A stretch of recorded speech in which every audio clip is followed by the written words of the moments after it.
प्रेम से बोलिए श्री सत्यनारायण भगवान की जय।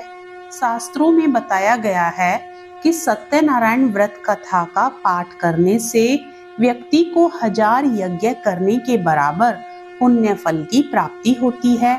सत्यनारायण भगवान व्रत कथा में भगवान विष्णु के सत्य स्वरूप के बारे में बताया गया है। इस व्रत का पाठ करने से घर में सुख समृद्धि का वास होता है और भगवान विष्णु की कृपा बनी रहती है। एक समय की बात है, नैमिषारण्य तीर्थ में सोनकादि 88,000 ऋषियों ने श्री सूत जी से पूछा, हे प्रभु, इस कलयुग में वेद विद्या रहित मनुष्यों को प्रभु भक्ति किस प्रकार मिल सकती है तथा उनका उद्धार कैसे होगा। हे मुनि श्रेष्ठ, कोई ऐसा तप बताइए जिससे थोड़े समय में ही पुण्य मिले और मनवांछित फल भी मिल जाए। इस प्रकार की कथा सुनने की हम इच्छा रखते हैं। सर्व शास्त्रों के ज्ञाता सूत जी बोले, हे वैष्णवों में पूज्य, आप सभी ने प्राणियों के हित की बात पूछी है, इसलिए मैं एक ऐसे श्रेष्ठ व्रत को आप लोगों को बताऊंगा जिसे नारद जी ने लक्ष्मी नारायण जी से पूछा था और लक्ष्मीपति ने मुनि श्रेष्ठ नारद जी से कहा था। आप सब इसे ध्यान से सुनिए। एक समय की बात है, योगी राज नारद जी दूसरों के हित की इच्छा के लिए अनेकों लोकों में घूमते हुए मृत्यु लोक में आ पहुंचे। यहाँ उन्होंने अनेक योनियों में जन्मे प्राय सभी मनुष्यों को अपने कर्मों द्वारा अनेकों दुखों से पीड़ित देखा। उनका दुख देख नारद जी सोचने लगे कि कैसा यत्न किया जाए जिसके करने से निश्चित रूप से मानव के दुखों का अंत हो जाए। इसी विचार पर मनन करते हुए वह विष्णु लोक में गए। वहां वह देवों के ईश नारायण की स्तुति करने लगे, जिनके हाथों में शंख, चक्र, गदा और पद्म थे। गले में वरमाला पहने हुए थे। स्तुति करते हुए नारद जी बोले, हे भगवान, आप अत्यंत शक्ति से संपन्न हैं। मन तथा वाणी भी आपको नहीं पा सकती है। आपका आदि, मध्य तथा अंत नहीं है। निर्गुण स्वरूप सृष्टि के कारण भक्तों के दुखों को दूर करने वाले हैं। आपको मेरा नमस्कार है। नारद जी की स्तुति सुन विष्णु भगवान बोले, हे मुनि श्रेष्ठ, आपके मन में क्या बात है? आप किस काम के लिए पधारे हैं, उसे निसंकोच कहो। इस पर नारद मुनि बोले कि मृत्यु लोक में अनेक योनियों में जन्मे मनुष्य अपने कर्मों के द्वारा अनेकों दुखों से दुखी हो रहे हैं। हे नाथ, आप मुझ पर दया रखते हैं तो बताइए कि वो मनुष्य थोड़े प्रयास से ही अपने दुखों से कैसे छुटकारा पा सकते हैं। श्री हरि बोले, हे नारद, मनुष्यों की भलाई के लिए तुमने बहुत अच्छी बात पूछी है। जिसके करने से मनुष्य मोह से छूट जाता है, वह बात मैं कहता हूँ, उसे सुनो।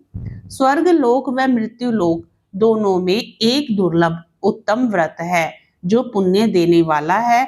आज प्रेमवश होकर मैं उसे तुमसे कहता हूँ। श्री सत्यनारायण भगवान का यह व्रत अच्छी तरह विधान पूर्वक करके मनुष्य तुरंत ही यहाँ सुख भोग कर मरने पर मोक्ष पाता है। श्री हरि के वचन सुन नारद जी बोले कि उस व्रत का फल क्या है और उसका विधान क्या है। यह व्रत किसने किया था? इस व्रत को किस दिन करना चाहिए? सभी कुछ विस्तार से बताएं। नारद की बात सुनकर श्री हरि बोले, दुख व शोक को दूर करने वाला यह व्रत सभी स्थानों पर विजय दिलाने वाला है। मानव को भक्ति व श्रद्धा के साथ शाम को श्री सत्यनारायण की पूजा धर्म परायण होकर ब्राह्मणों व बंधुओं के साथ करनी चाहिए। भक्ति भाव से ही नैवेद्य, केले का फल, घी, दूध और गेहूं का आटा सवाया ले।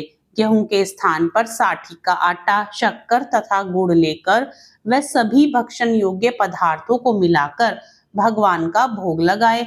ब्राह्मणों सहित बंधु बांधवों को भी भोजन कराए। उसके बाद स्वयं भोजन करे। भजन कीर्तन के साथ भगवान की भक्ति में लीन हो जाए। इस तरह से सत्यनारायण भगवान का यह व्रत करने पर मनुष्य की सारी इच्छाएं निश्चित रूप से पूरी होती हैं। इस कली काल अर्थात कलयुग में मृत्यु लोक में मोक्ष का यही एक सरल उपाय बताया गया है। इस प्रकार श्री सत्यनारायण व्रत कथा का पहला अध्याय संपूर्ण होता है। प्रेम से बोलिए श्री सत्यनारायण भगवान की जय। दूसरे अध्याय में सूत जी बोले, हे ऋषियों, जिसने पहले समय में इस व्रत को किया था उसका इतिहास कहता हूँ, ध्यान से सुनो। सुंदर काशीपुरी नगरी में एक अत्यंत निर्धन ब्राह्मण रहता था। भूख प्यास से परेशान वह धरती पर घूमता रहता था। ब्राह्मणों से प्रेम करने वाले भगवान ने एक दिन ब्राह्मण का वेश धारण कर उसके पास जाकर पूछा, हे विप्र, नित्य दुखी होकर तुम पृथ्वी पर क्यों घूमते हो? दीन ब्राह्मण बोला, मैं निर्धन ब्राह्मण हूँ, भिक्षा के लिए धरती पर घूमता हूँ। हे भगवान, यदि आप इसका कोई उपाय जानते हो तो बताइए। वृद्ध ब्राह्मण कहता है कि सत्यनारायण भगवान मनोवांछित फल देने वाले हैं, इसलिए तुम उनका पूजन करो। इसे करने से मनुष्य सभी दुखों से मुक्त हो जाता है। वृद्ध ब्राह्मण बनकर आए सत्यनारायण भगवान उस निर्धन ब्राह्मण को व्रत का सारा विधान बताकर अंतर ध्यान हो गए। ब्राह्मण मन ही मन सोचने लगा कि जिस व्रत को वृद्ध ब्राह्मण करने को कह गया है, मैं उसे जरूर करूंगा। यह निश्चय करने के बाद उसे रात में नींद नहीं आई। वह सवेरे उठकर सत्यनारायण भगवान के व्रत का निश्चय कर भिक्षा के लिए चला गया। उस दिन निर्धन ब्राह्मण को भिक्षा में बहुत धन मिला, जिससे उसने बंधु बांधवों के साथ मिलकर श्री सत्यनारायण भगवान का व्रत संपन्न किया। भगवान सत्यनारायण का व्रत संपन्न करने के बाद वह निर्धन ब्राह्मण सभी दुखों से छूट गया और अनेक प्रकार की संपत्तियों से युक्त हो गया। उसी समय से यह ब्राह्मण हर माह इस व्रत को करने लगा। इस तरह से सत्यनारायण भगवान के व्रत को जो मनुष्य करेगा वह सभी प्रकार के पापों से छूटकर मोक्ष को प्राप्त होगा। जो मनुष्य इस व्रत को करेगा वह भी सभी दुखों से मुक्त हो जाएगा।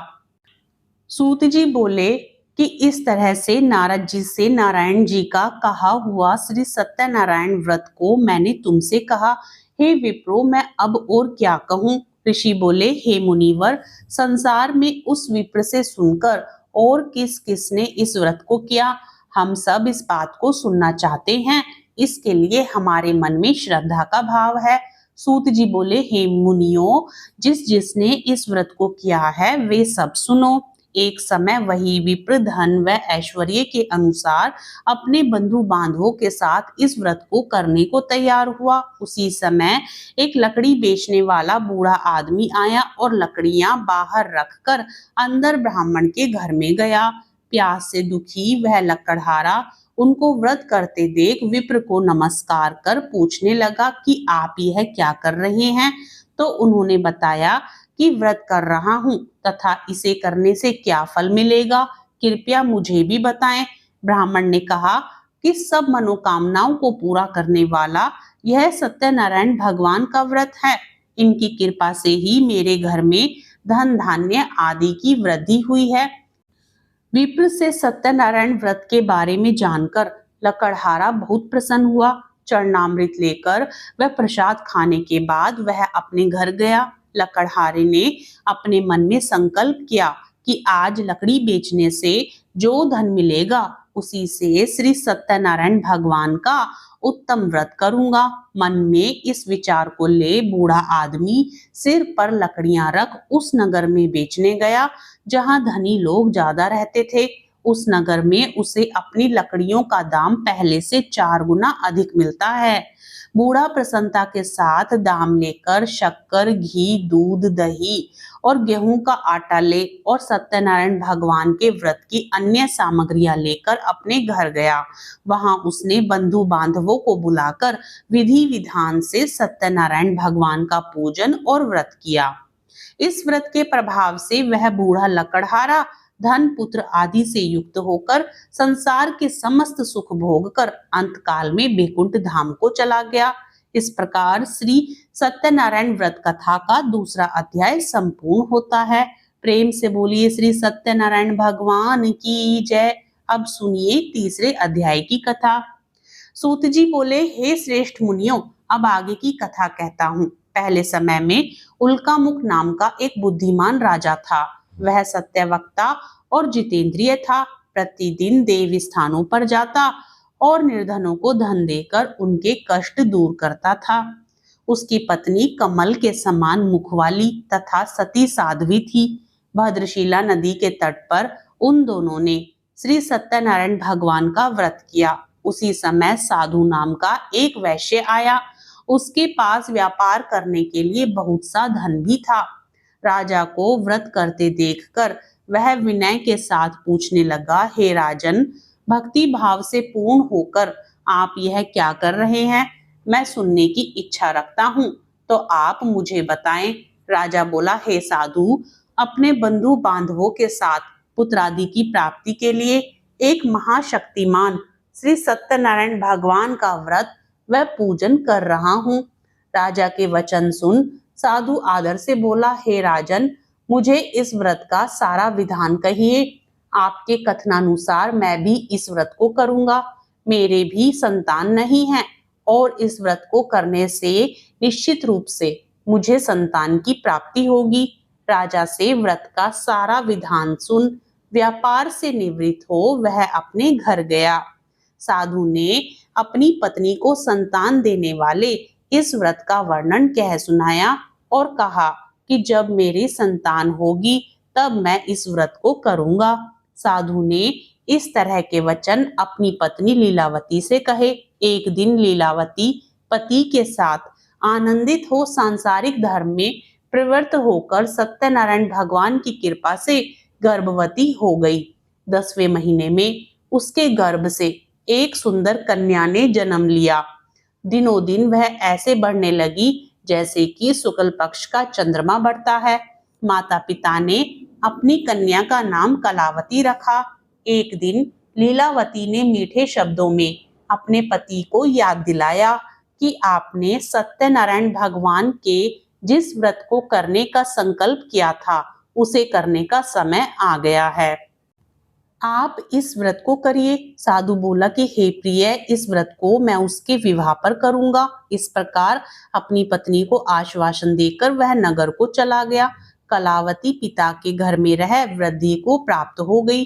साधु ने एक बार नगर में अपनी कन्या को सखियों के साथ देखा तो तुरंत ही दूत को बुलाया और कहा कि मेरी कन्या के योग्य वर देख कर आओ।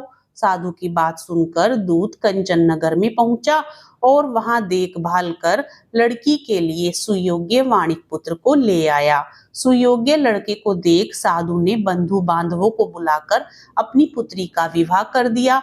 लेकिन दुर्भाग्य की बात ये कि साधु ने अभी भी श्री सत्यनारायण भगवान का व्रत नहीं किया। इस पर श्री भगवान क्रोधित हो गए और श्राप दिया कि साधु को अत्यधिक दुख मिले।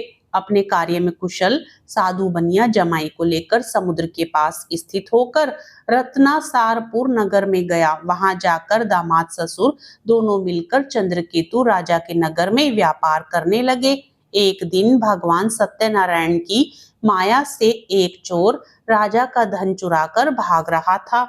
उसने राजा के सिपाहियों को अपना पीछा करते देख चुराया हुआ धन वहां रख दिया जहां साधु अपने जमाई के साथ ठहरा हुआ था।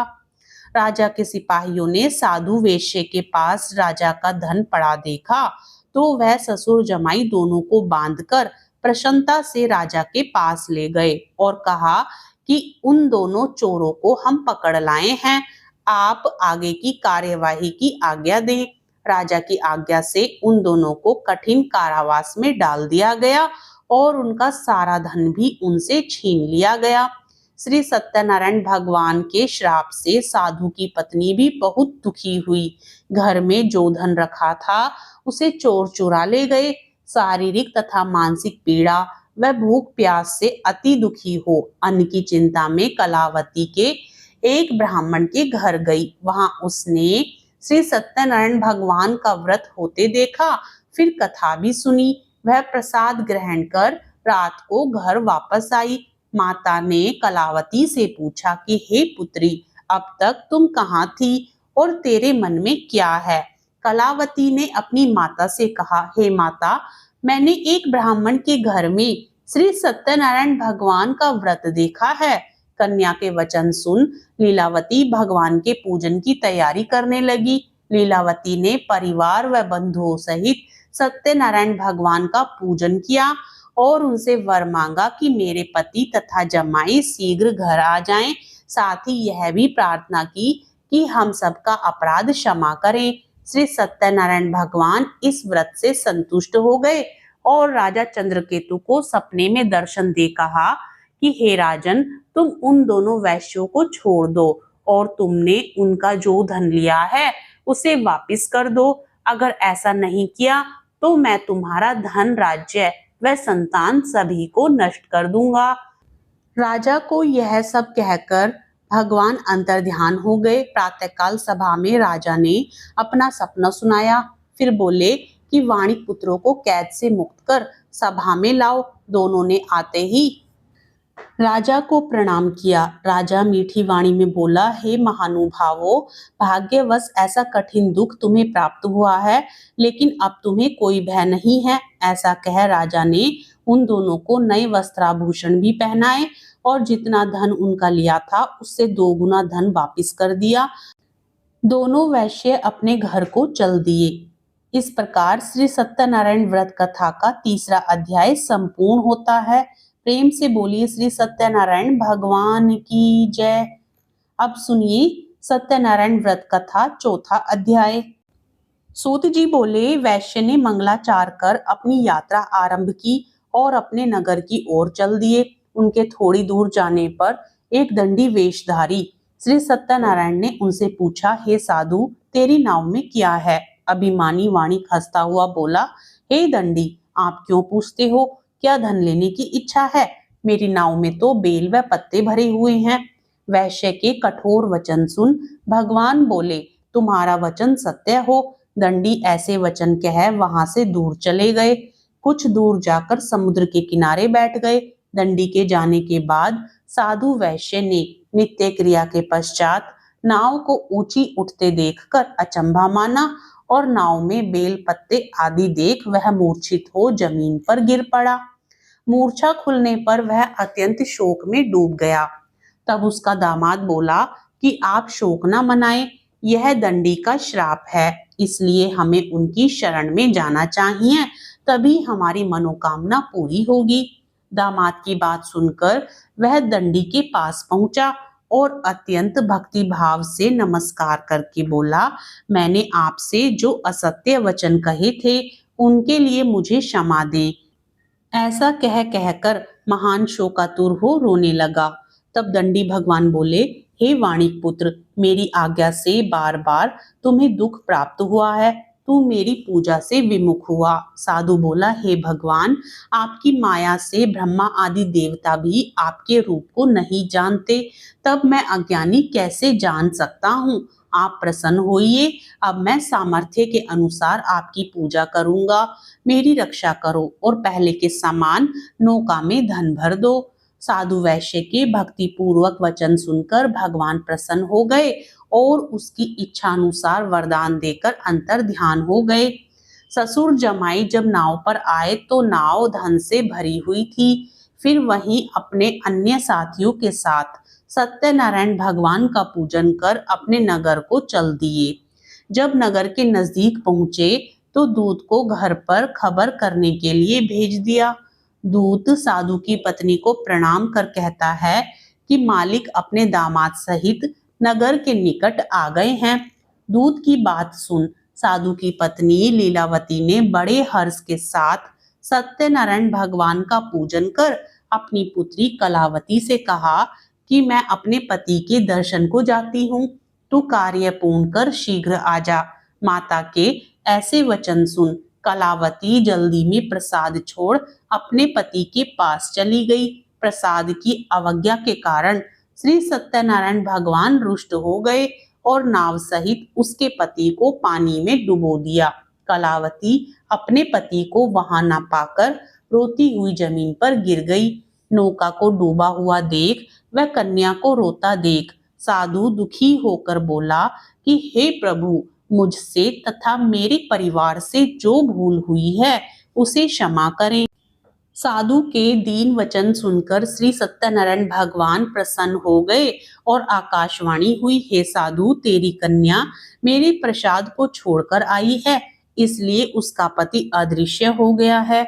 यदि वह घर जाकर प्रसाद खाकर लौटती है तो इसे इसका पति अवश्य मिलेगा। ऐसी आकाशवाणी सुन कलावती घर पहुंचकर प्रसाद खाती है और फिर आकर अपने पति के दर्शन करती है। उसके बाद साधु अपने बंधु बांधवों सहित श्री सत्यनारायण भगवान का विधि विधान से पूजन करता है। इस लोक का सुख भोग वह अंत में स्वर्ग जाता है। इस प्रकार श्री सत्यनारायण व्रत कथा का चौथा अध्याय संपूर्ण होता है। प्रेम से बोलिए श्री सत्यनारायण भगवान की जय। पांचवें अध्याय की कथा में सूत जी बोले, हे ऋषियों, मैं और भी एक कथा सुनाता हूँ, उसे भी ध्यान पूर्वक सुनो। प्रजा पालन में लीन तुंगध्वज नाम का एक राजा था। उसने भी भगवान का प्रसाद त्याग कर बहुत ही दुख प्राप्त किया। एक बार वन में जाकर वन्य पशुओं को मारकर वह बड़ के पेड़ के नीचे आया। वहां उसने ग्वालों को भक्ति भाव से अपने बंधुओं सहित सत्यनारायण भगवान का पूजन करते देखा। अभिमानवश राजा ने उन्हें देखकर भी पूजा स्थान में नहीं गया और ना ही उसने भगवान को नमस्कार किया। ग्वालों ने राजा को प्रसाद दिया, लेकिन उसने वह प्रसाद नहीं खाया और प्रसाद को वहीं छोड़ वह अपने नगर को चला गया। जब वह नगर में पहुंचा तो वहां सब कुछ तहस नहस हुआ पाया, तो वह शीघ्र ही समझ गया कि यह सब भगवान ने ही किया है।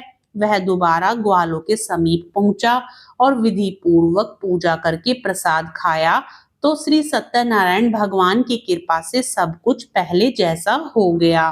दीर्घ काल तक सुख भोगने के बाद मरणोपरांत उसे स्वर्ग लोक की प्राप्ति हुई। जो मनुष्य इस परम दुर्लभ व्रत को करेगा तो भगवान सत्यनारायण की अनुकंपा से उसे धन धान्य की प्राप्ति होगी।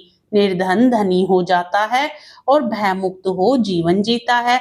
संतानहीन मनुष्य को संतान सुख मिलता है और सारे मनोरथ पूर्ण होने पर मानव अंत काल में बैकुंठ धाम को जाता है।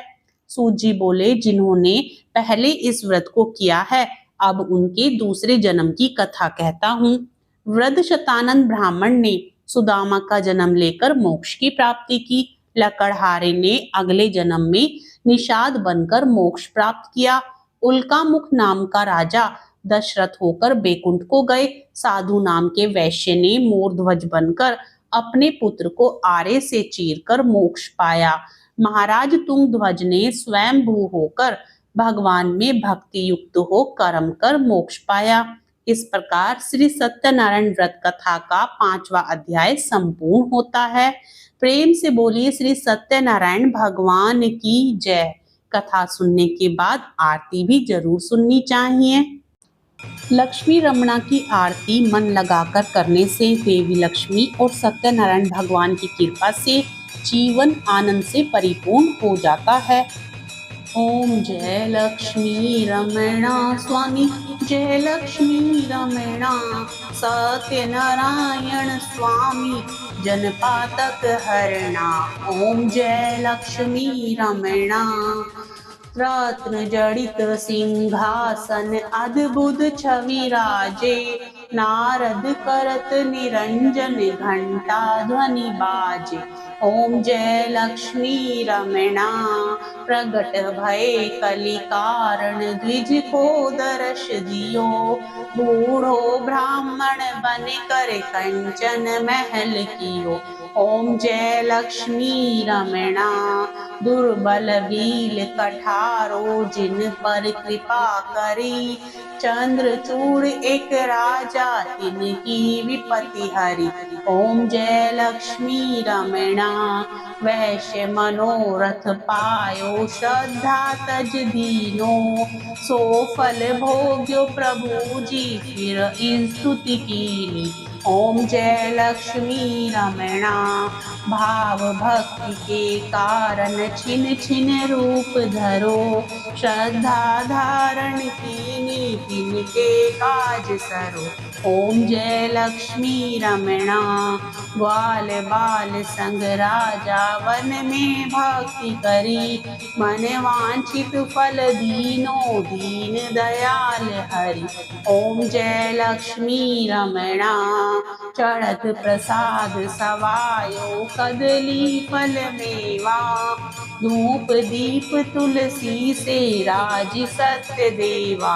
ओम जय लक्ष्मी रमणा। श्री सत्य नारायण जी की आरती जो कोई नर गावे, कहत शिवानंद स्वामी सुख संपत्ति पावे। ओम जय लक्ष्मी रमणा। जय लक्ष्मी रमणा। स्वामी जय लक्ष्मी रमणा। सत्यनारायण स्वामी जनपातक हरणा।